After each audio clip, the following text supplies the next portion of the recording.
ତ୍ରେତୟା ଯୁଗର କଥା।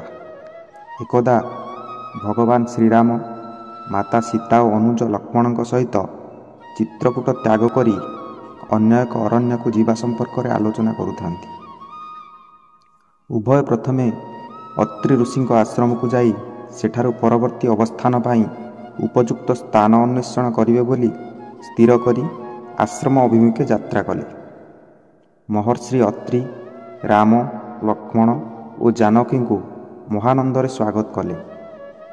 3 ଜଣ ମୁନିଙ୍କୁ ପ୍ରଣାମ କଲେ। ମୁନିବର କଲ୍ୟାଣ ବାଞ୍ଚିଲେ ଓ ସେମାନଙ୍କର ଭୋଜନ ଓ ବିଶ୍ରାମର ବ୍ୟବସ୍ଥା କରିବା ପାଇଁ ଶିଷ୍ୟମାନଙ୍କୁ ନିର୍ଦ୍ଦେଶ ଦେଲେ। କିଛି ସମୟ ଆଶ୍ରମରେ ବୁଲିବା ମଧ୍ୟରେ ସେମାନେ ସେଠାକାର ଶୋଭା ସନ୍ଦର୍ଶନରେ ମୁଗ୍ଧ ହେଲେ। ଶ୍ରୀରାମ ମହର୍ଷି ଅତ୍ରିଙ୍କୁ ପ୍ରଶ୍ନ କଲେ, ପୂଜ୍ୟ ମହର୍ଷି, ଏ ଆଶ୍ରମରେ ଅବସନ୍ତରେ ବସନ୍ତ ବିରାଜମାନ କରୁଛି। ବୃକ୍ଷରାଜି ନବପଲ୍ଲବରେ ଶୋଭାୟମାନ ହେଉଛନ୍ତି। ପୁଷ୍ପବାଟିକାରେ ପ୍ରସ୍ଫୁଟିତ ନାନା ଜାତିର ସୁବାସିତ ସୁମନ ମନପ୍ରାଣକୁ ଆକର୍ଷିତ କରିନେଉଛି। ଆଶ୍ରମ ମଧ୍ୟରେ ମଧ୍ୟ ସିଂହ ଆଉ ମୃଗ ଏକତ୍ର ବସବାସ କରୁଛନ୍ତି। ଏହା କ'ଣ ଆପଣଙ୍କ ତପସ୍ୟା ପ୍ରଭାବରେ ସମ୍ଭବ ହୋଇଛି?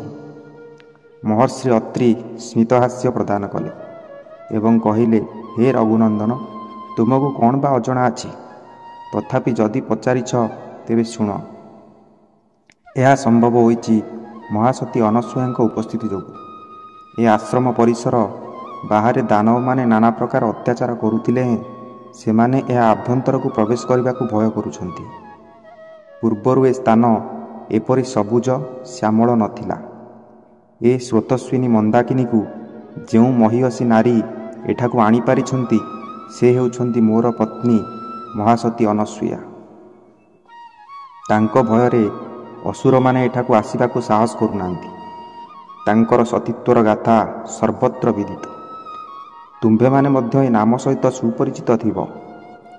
ଭଗବାନ ଶ୍ରୀରାମଚନ୍ଦ୍ର କହିଲେ, ଗୁରୁଦେବ କହିଥିଲେ ଯେ ସତୀମାନଙ୍କ ମଧ୍ୟରେ ଅଗ୍ରଗଣ୍ୟା ହେଉଛନ୍ତି ମହାସତୀ ଅନସୂୟା। ଆଜି ଆପଣଙ୍କ ମୁଖରୁ ପ୍ରତ୍ୟକ୍ଷଦର୍ଶୀ ବିବରଣୀ ଶୁଣିବା ପାଇଁ ଆଗ୍ରହ ହେଉଛି। ଏହା ଶୁଣି ମହାମୁନି ଅତ୍ରି ଅତ୍ୟନ୍ତ ପ୍ରସନ୍ନ ହେଲେ ଏବଂ ଆରମ୍ଭ କଲେ ଦେବୀ ଅନସୂୟାଙ୍କର ସତୀତ୍ୱର ମହାଗାଥା।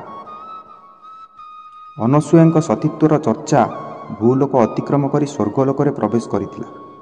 ଦେବର୍ଷି ନାରଦ ବ୍ରହ୍ମଲୋକ, ବୈକୁଣ୍ଠ ଲୋକ ଏବଂ କୈଳାସ ପର୍ବତ ବୁଲି ବୁଲି ସତୀଙ୍କର ଗୁଣଗାନ କରୁଥିଲେ। କେବେ ସାବିତ୍ରୀଙ୍କ ନିକଟରେ, କେବେ ସିନ୍ଧୁସୂତାଙ୍କ ସମ୍ମୁଖରେ, ତ ଆଉ କେତେବେଳେ ହୈମବତୀଙ୍କୁ ଶୁଣାଇ ଶୁଣାଇ ଅନସୂୟା ରାଗର ଆଳାପ କରୁଥିଲେ। ଅବଶେଷରେ ତାଙ୍କର ଉଦ୍ଦେଶ୍ୟ ମଧ୍ୟ ସଫଳ ହେଲା।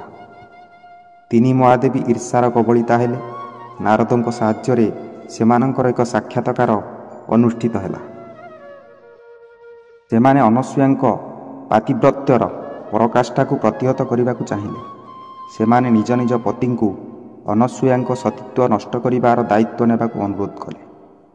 ସୃଷ୍ଟିର 3 ଦେବତା ଏ ପ୍ରସ୍ତାବ ଶ୍ରବଣରେ ଅସନ୍ତୋଷ ପ୍ରକାଶ କଲେ, ଅସ୍ୱୀକାର ମଧ୍ୟ କଲେ, କିନ୍ତୁ ସେମାନଙ୍କ ଗୃହରେ ଅଶାନ୍ତି ବୃଦ୍ଧି ପାଇଲା। ତ୍ରିଦେବୀଙ୍କ ମୁଖରୁ ହସ ଲିଭିଗଲା। ତା ସ୍ଥାନରେ କୃତ୍ରିମ କ୍ରୋଧ ପ୍ରକାଶ ମଧ୍ୟ ପାଇଲା, କାରଣ ଅକାରଣରେ ଦାମ୍ପତ୍ୟ କଳହ ବି ସୃଷ୍ଟି ହେଲା। ଦିନେ 3 ପ୍ରଭୁ ଏକତ୍ର ହୋଇ ସ୍ୱଗୃହ ଚରିତ ଆଲୋଚନା କରୁଥିଲେ। 3 ଜଣଙ୍କର ସମସ୍ୟା ଗୋଟିଏ ଥିଲା। ତାହା ଥିଲା ଏକ ଅନୈତିକ କାର୍ଯ୍ୟ କରିବା ପାଇଁ ପତ୍ନୀଙ୍କର ବିରତିବିହୀନ ଚାପ। ଚରାଚର ସୃଷ୍ଟିର ସର୍ଜନା, ପାଳନ ଓ ସଂହାରକର୍ତ୍ତା ପ୍ରଭୃତୟ ଦେବୀମାନଙ୍କର ଗର୍ଭଗଞ୍ଜନ ପାଇଁ ସ୍ଥିର କଲେ। ପ୍ରସ୍ତାବଟିରେ ସ୍ୱୀକୃତି ଦେଇ ପତ୍ନୀମାନଙ୍କର ମାନଭଞ୍ଜନ କଲେ। ଦିନେ ପ୍ରାତଃକାଳରେ ଆମ୍ଭ ଆଶ୍ରମସ୍ଥ କୁଟୀରର ଦ୍ୱାରଦେଶରେ 3 ଜଣ ବିପ୍ର ଉପସ୍ଥିତ ହୋଇ ଅନସୂୟାଙ୍କୁ ଭୋଜନ ପାଇଁ ପ୍ରାର୍ଥନା କଲେ। ଅନସୂୟା ସେମାନଙ୍କୁ ଅପେକ୍ଷା କରିବାକୁ କହି ଭୋଜନ ପାଇଁ କିଛି ଖାଦ୍ୟ ଆଣିବାକୁ ଭିତରକୁ ଯାଉଥିଲେ। ବ୍ରାହ୍ମଣମାନେ କହିଲେ, ଶୁଣ, ଆମର ସାଧାରଣ ଖାଦ୍ୟ ଆବଶ୍ୟକ ନାହିଁ। ଆମର କ୍ଷୁଧା ନିବାରଣ କରିବା ପାଇଁ ତୁମକୁ ନିବସ୍ତ୍ର ହୋଇ ଆମକୁ ସ୍ତନ୍ୟପାନ କରାଇବାକୁ ହେବ। ଅନସୂୟା ଅଳ୍ପ ସମୟ ଚିନ୍ତା କଲେ। ହସ୍ତରେ ଜଳ ନେଇ ମନେ ମନେ କିଛି ସଂକଳ୍ପ କଲେ। ସେ ଜଳ ସିଞ୍ଚିଦେଲେ 3 ମହାନ ଦେବଙ୍କ ଉପରେ। ପରମୁହୂର୍ତ୍ତରେ ତାଙ୍କ ସମ୍ମୁଖରେ ଦ୍ୱିଜତ୍ରୟ ଉପବେଶନ କରିଥିବା କୁଶାସନ ଉପରେ ତିନୋଟି ଶିଶୁ ହାତ ଗୋଡ଼ ହଲାଇ ଖେଳୁଥିଲେ। ଅନସୂୟା ବିବସ୍ତ୍ର ହୋଇ ସେମାନଙ୍କୁ ନିଜର ପୁତ୍ର ମନେକରି ସ୍ତନ୍ୟପାନ କରାଇଥିଲେ। ମହାମୁନି ଅତ୍ରି କହିଲେ, ପ୍ରଭୁମାନଙ୍କୁ ଶିଶୁପୁତ୍ର ରୂପରେ ପ୍ରାପ୍ତ ହୋଇ ଆମ୍ଭେ ପତି ପତ୍ନୀ ଅତ୍ୟନ୍ତ ଆନନ୍ଦିତ ହେଲୁ। କିନ୍ତୁ ଅନେକ ଦିନ ଯାଏଁ ସେମାନେ ନ ଫେରିବାରୁ ବ୍ରହ୍ମାଣୀ, ନାରାୟଣୀ ଓ ରୁଦ୍ରାଣୀ ଚିନ୍ତାରେ ପଡ଼ିଗଲେ। ସ୍ୱାମୀମାନେ କୁଆଡ଼େ ଗଲେ ସେ ଚିନ୍ତାରେ ନୁହେଁ, ସେମାନେ ତାଙ୍କର ଦାୟିତ୍ୱ ନିର୍ବହନରେ ସଫଳ ହୋଇଛନ୍ତି କି ନା, ଅର୍ଥାତ୍ ଅନସୂୟାଙ୍କର ମର୍ଯ୍ୟାଦା ନଷ୍ଟ କରିପାରିଲେ କି ନାହିଁ, ସେହି ଚିନ୍ତାରେ ସେମାନେ ଅଶାନ୍ତିରେ ସମୟ କାଟୁଥାନ୍ତି। ସାବିତ୍ରୀ ଯାହାକୁ ପାଉଥାନ୍ତି, ନାରଦ କେଉଁଠି ଅଛି ବୋଲି ପଚାରୁଥାନ୍ତି। କିଛି ଦିନ ପରେ ହଠାତ୍ ଦିନେ ବୀଣାର ଝଙ୍କାରରେ କେଉଁ ଏକ ବିରହୀ ମୂର୍ଚ୍ଛନା ସାବିତ୍ରୀଙ୍କର କର୍ଣ୍ଣଗୋଚର ହେଲା। ନାରଦ ଆସିଥିଲେ। ପୁତ୍ର ନିକଟରେ ନିଜର ଅନୁଚିତ ଅଭିପ୍ରାୟ ସମ୍ପର୍କରେ କିଛି ପ୍ରକାଶ କରିବା ଲଜ୍ଜାଜନକ ଥିଲା। କେବଳ ଏତିକି ପଚାରିଲେ, ପୁତ୍ର, ତୋ ପିତାଙ୍କୁ ଦେଖିଥିଲୁ? ଅନେକ ଦିନ ହେଲା ସେ ବ୍ରହ୍ମଲୋକରେ ନାହାନ୍ତି। ନାରଦ କହିଲେ, ଥରେ ମୁଁ ତାଙ୍କୁ ବୈକୁଣ୍ଠରେ ପ୍ରଭୁ ନାରାୟଣ ଓ ପ୍ରଭୁ ଶଙ୍କରଙ୍କ ସହ କେଉଁ ଏକ ଗମ୍ଭୀର ସମସ୍ୟା ଉପରେ ଆଲୋଚନା କରୁଥିବାର ଦେଖିଥିଲି। ମୋତେ ଦେଖି ସେମାନେ ସାବଧାନ ମୁଦ୍ରାରେ ରହିଗଲେ। ମୁଁ ତାଙ୍କ ସମସ୍ୟା ଭିତରେ ମୋର ନିର୍ଦ୍ଦୋଷ ନାସାଗ୍ରଟି ପ୍ରବେଶ ନ କରାଇ ଫେରିଆସିଲି। ସାବିତ୍ରୀ କହିଲେ, ଚାଲିଲୁ ଟିକିଏ ମହାଲକ୍ଷ୍ମୀଙ୍କୁ ଭେଟିବା, ସିଏ ହୁଏତ ଜାଣିଥିବେ। ଉଭୟ ଚାଲିଲେ ବୈକୁଣ୍ଠ। କମଳିନୀ ଝାଉଁଳି ପଡ଼ିଥିଲେ। ସାବିତ୍ରୀଙ୍କୁ ଦେଖି ସେ ପ୍ରଥମେ ବିଷ୍ଣୁ ବ୍ରହ୍ମଲୋକରେ ଅଛନ୍ତି କି ବୋଲି ପଚାରିଦେଲେ। ନାରଦ ଉଭୟଙ୍କ ମୁଖକୁ ନିରୀକ୍ଷଣ କରୁଥାନ୍ତି, କିଛି ନ ଜାଣିଲା ପରି। ଉଭୟଙ୍କର ଅନ୍ୱେଷଣର ପରବର୍ତ୍ତୀ କେନ୍ଦ୍ର ଥିଲା କୈଳାସ ପର୍ବତ। ସେମାନେ ନାରଦଙ୍କୁ ନେଇ କୈଳାସରେ ପ୍ରବେଶ କଲେ। ମହାଗୌରୀଙ୍କ ଗୌରମୁଖ ମଳିନ ଦେଖାଯାଉଥିବା କାରଣ ଆଶୁତୋଷ ମଧ୍ୟ ନିର୍ଦ୍ଦିଷ୍ଟ ଥିଲେ। କହିବେ କାହାକୁ? ନାରଦ ଜାଣିଲେ ତିନି ଲୋକରେ ଧେଣ୍ଡୁରା ବାଜିଯିବ। ତଥାପି ବୁଲେଇ ବଙ୍କେଇ ପଚାରିଲେ, ପୁତ୍ର, ତୋ ପିତା ଓ ଅନ୍ୟ 2 ଜଣ କୁଆଡ଼େ ଗଲେ କେମିତି ଜାଣିବା? ନାରଦ କହିଲେ, ଇଏ କେଉଁ ବଡ଼ କଥା?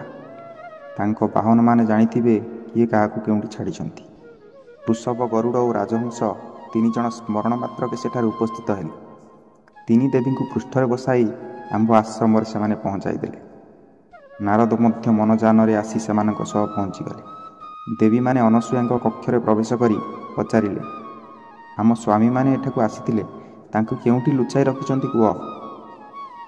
ଅନସୂୟା ଦୋଳିକୁ ଦେଖାଇଦେଲେ। 3ଟି ଶିଶୁପୁତ୍ର ଶୋଇଥିଲେ ସେହି ଦୋଳିରେ। ଅନସୂୟା କହିଲେ, ତୁମ ସ୍ୱାମୀମାନେ ସେଇଠି ଶୋଇଛନ୍ତି, ଯିଏ ଯାହା ସ୍ୱାମୀଙ୍କୁ ଚିହ୍ନି ନେଇଯାଅ। କ୍ରୋଧ ପରବଶ ହୋଇ ଦେବୀମାନେ ଗୋଟିଏ ଗୋଟିଏ ଶିଶୁକୁ ଉଠାଇ ନେଲେ। ଦେବୀ ଲକ୍ଷ୍ମୀଙ୍କ ହାତରେ ଥିଲେ ଶିଶୁପୁତ୍ର ରୂପୀ ବ୍ରହ୍ମା, ଦେବୀ ପାର୍ବତୀଙ୍କ ହାତରେ ଥିଲେ ଶିଶୁପୁତ୍ର ରୂପୀ ନାରାୟଣ ଏବଂ ଦେବୀ ବ୍ରହ୍ମାଣୀଙ୍କ ହାତରେ ଥିଲେ ଶିଶୁପୁତ୍ର ରୂପୀ ମହାଦେବ। ନାରଦ ମଧ୍ୟ ସେଠାରେ ଉପସ୍ଥିତ ଥିଲେ। ସେ ପଦ୍ମାଳୟାଙ୍କୁ କହିଲେ, ମାତା, ଆପଣ ମୋ ପିତାଙ୍କୁ ଉଠାଇ ନେଇଯାଉଛନ୍ତି। ସେ ଆପଣଙ୍କର ନୁହେଁ, ମୋ ମାତାଙ୍କର ସ୍ୱାମୀ। ଏହିପରି ଭାବରେ 3 ମହାଦେବୀ ଯଥେଷ୍ଟ ଅପମାନିତ ହୋଇସାରିଥିଲେ। ନାରଦ ଅନସୂୟାଙ୍କୁ ଅନୁରୋଧ କଲେ ଦେବୀମାନଙ୍କୁ ତାଙ୍କ ସ୍ୱାମୀମାନଙ୍କୁ ଫେରାଇ ଦେବା ପାଇଁ। ସେ ମୋ ଆଡ଼କୁ ଚାହିଁଲେ, ମୁଁ ସ୍ୱୀକୃତି ଦେଲି। ଠାକୁରାଣୀମାନେ ତଳକୁ ମୁହଁ କରି ଛିଡ଼ା ହୋଇଥାନ୍ତି। ସେମାନଙ୍କର ଗର୍ଭଗଞ୍ଜନ ହୋଇସାରିଥାଏ। ଅନସୂୟା ଆଉଥରେ ଜଳ ଛିଞ୍ଚିଦେଲେ। ତ୍ରିଭୁବନର ସ୍ୱାମୀ 3 ଜଣ ନିଜ ରୂପରେ ଦୃଶ୍ୟମାନ ହେଲେ। ସେମାନେ ଅନସୂୟାଙ୍କୁ ବର ଯାଚିବାରୁ ଅନସୂୟା 3 ଜଣଙ୍କୁ ପୁତ୍ର ଭାବରେ ପାଇବାକୁ ପ୍ରାର୍ଥନା କଲେ। ଏହାପରେ ତ୍ରିଦେବ ତଥାସ୍ତୁ କହି ନିଜ ନିଜ ପତ୍ନୀମାନଙ୍କ ସଙ୍ଗରେ ପ୍ରସ୍ଥାନ କରିବାକୁ ବାହାରିଲେ। କିନ୍ତୁ 3 ଦେବୀ ଯିବା ପୂର୍ବରୁ ଅନସୂୟାଙ୍କୁ କହିଲେ, ହେ ଦେବୀ, ଆପଣଙ୍କ ସତୀତ୍ୱ ସମସ୍ତ ପରୀକ୍ଷଣର ଊର୍ଦ୍ଧ୍ୱରେ। ଆପଣଙ୍କର ସତୀତ୍ୱର ଏ କାହାଣୀ ଯୁଗ ପରେ ଯୁଗ ନାରୀମାନଙ୍କୁ ପତିବ୍ରତା ପାଇଁ ପ୍ରେରଣା ଯୋଗାଉଥିବ। ଆଜିଠାରୁ ଆପଣମାନଙ୍କର ପରିଚୟ ହେବ ମହାସତୀ ଅନସୂୟା।